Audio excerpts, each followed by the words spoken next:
अगर सिख मज़हब के अनुसूचित जाति के लोग शामिल हो सकते हैं तो मुस्लिम में जो अनुसूचित जाति है, जो इन जातियों से वहाँ गुजर बसर कर रहे हैं किसी तरह से, उनके हालात, उनके माली हालात, उनके शैक्षिक हालात बहुत अच्छे नहीं हैं, उनकी नौकरियां भी नहीं हैं, तो उनको उनकी आबादी के अनुपात में आरक्षण जरूर दिया जाना चाहिए और विशेष दर्जा देकर के उनको आरक्षण दिया जाना चाहिए। अनुसूचित जाति के अंदर ही दिया जाना चाहिए, भले उनकी आप कैटेगरी अलग बना दें, उनकी आबादी के अनुपात में बना दें और अनुसूचित जाति के आरक्षण के साथ कोई छेड़छाड़ न करी जाए, तो इसमें कोई हानि नहीं है।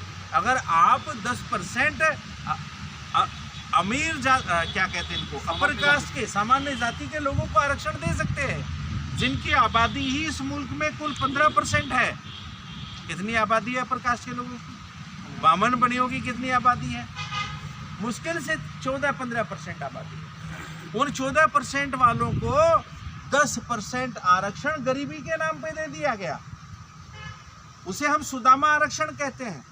सुदामा आरक्षण क्यों? चूंकि ब्राह्मण अपने आप को गरीब, बेचारा एक गरीब ब्राह्मणों की गरीबी नहीं हटी और इस देश के सारे तख्तो ताज, सारे मुल्क के पद, जजी के पद, सेना के पद सब इनके कब्जे में, फिर भी इनकी कोई गरीबी नहीं हटी, फिर भी बेचारा गरीब ब्राह्मण और 10% आरक्षण। तो इस देश की बाकी जनता कहाँ जाएगी भाई? हम ये कह रहे हैं जिसको नहीं मिला है उसको मिलना चाहिए, बराबर का हक उसको देश की जुडिशरी में भी मिलना चाहिए, सेना में भी मिलना चाहिए, हर एक नौकरी में मिलना चाहिए, चाहे वो हिंदू हो या मुस्लिम हो। मिलना चाहिए कि नहीं मिलना चाहिए? और विशेष कैटेगरी बना के देना चाहिए।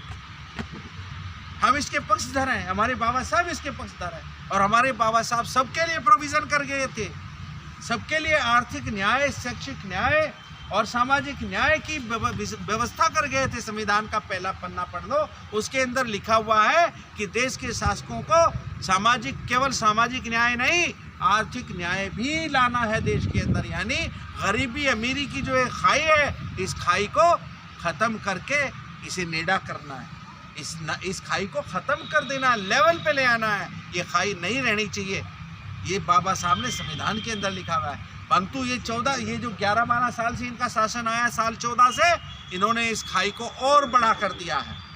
इन्होंने अडानी को और कुछ और पूंजीपतियों को पूरे देश की ज़मीन जायदाद बेच दी है।